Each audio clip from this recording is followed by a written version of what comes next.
Oo, napakaganda. Saka talagang makikita mo na pulidong-pulido talaga yung pagkakagawa. Huwag na kayong magdalawang isip.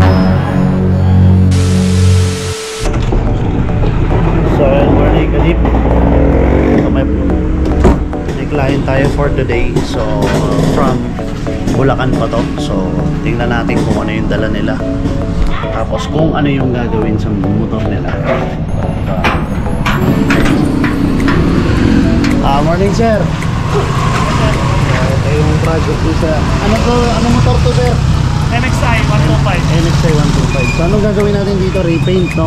Repaint. So gagawin namin sana siya within the day, kaso may mga tama kasi kaya naman, kaso pangit madaliin kasi para mas solid. Kalaw kasi mild scratches lang, so medyo malalim-lalim tong iba. Ayan o, so ayan. Pero stock paint naman, pero kaya ito bukas sir. So, taga saan ka sir? Taga Bulacan. Pandi Bulacan. Pandi Bulacan. Sige boss, if ever balikan mo na lang or lalamove, no? Ayan, salamat sir. Salamat. Thank you.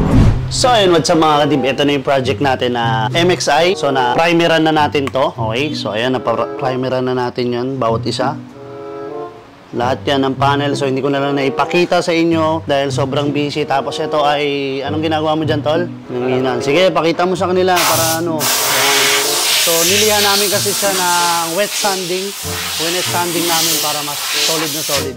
Solid na solid kaya yan tol. Ayan, tirahin na natin agad to ng ating base color. Let's go!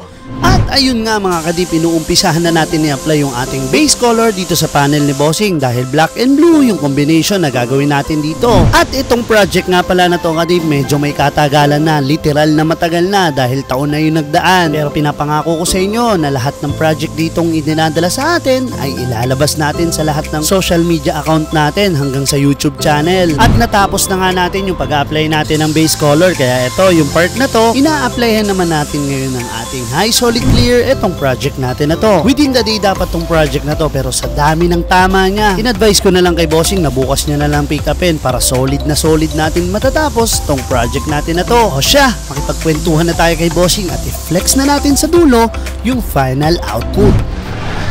So ayun sir, name pala uli nila? Alpon Villanueva from Bulacan. Boss Alpon ay from Bulacan pa. So Bossing, ito na yung project natin. So hindi ginaya na within the day kasi nga sabi ko nga may mga tama. So ano masasabi mo? Halata bang minadali? Sobrang solid. Wala talaga. Kumbaga hindi ko expect yung ganitong yung napakaganda ng kinalabasan talaga nung project natin. Oo, napakaganda. Saka talagang makikita mo na pulidong-pulido talaga yung pagkakagawa. Yun, kung sakaling magpapapintura kayo or magpapadip na kayong magdalawang isip, talagang sobrang solid, napakaganda ang kinalabasan. Kasi akong cameraman, ako muna cameraman ngayon. So maraming salamat sir sa dayo ha. Sir, pa-shoutout na rin sa sige, shoutout mo sir. Sa tropang Printing Boys. Printing salamat. Boys. So i-shoutout mo na lahat. Sige, muna. Salamat din sa asawa ko, pinayagan ako magpakulay. Thank you. Salamat sir. Lumabas naman yung kulay na gusto natin. Sobra sir, sobrang solid. Napakaganda. Shoutout natin si Tint ni Juan dahil siya yung nag-tint niyan or nagtimpla niyan. So thank you rin sir, thank you. Ingat boss, ingat kayo. Salamat din po. Salamat. Thank you. Kay Bossing pala, salamat din boss. Okay. At dyan natatapos yung project natin for today mga kadip. Ito na yung final output natin na glossy black na nilagyan natin ng konting glitters. At sa may-ari ng unit na to, i-comment mo na lang Bossing sa comment section para makita ng mga kadip natin kung ano na itsura ng unit na to ngayon. Sa mga hindi pa naka-like and subscribe sa ating YouTube channel, baka naman. So paano? Kita-kits next vlog. To God be the glory.